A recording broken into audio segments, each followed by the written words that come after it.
So I stopped in at Pelicans Perch yesterday to get the rigging looked at, because currently it's just on the rails here. I need external chain plates.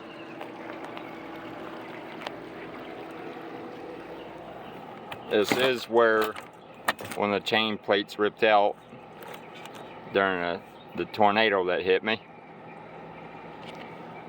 I've taped over it so it's not leaking.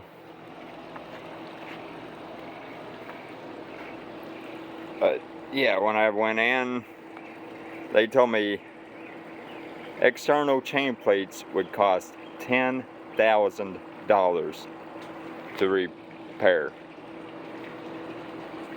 This boat's not even worth $2,000. But yeah, I cannot rig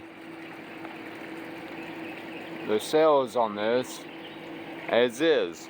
That is way too dangerous. The forestay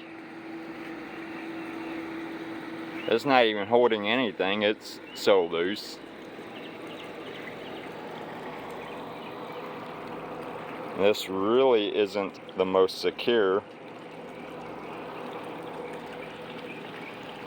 But yeah, their recommendations were take it out to the bay and sink it.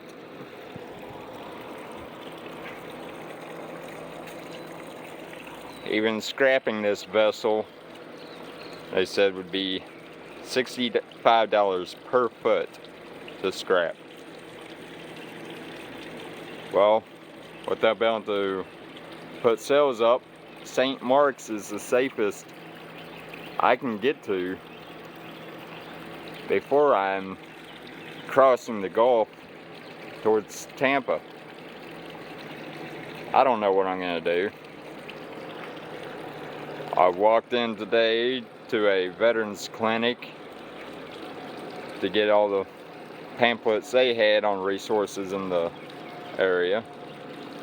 But yeah, I guess I will be anchoring out,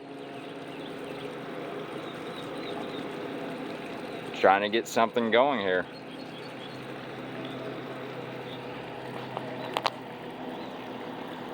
Alright, I will catch you guys later with any sort of update I can come up with.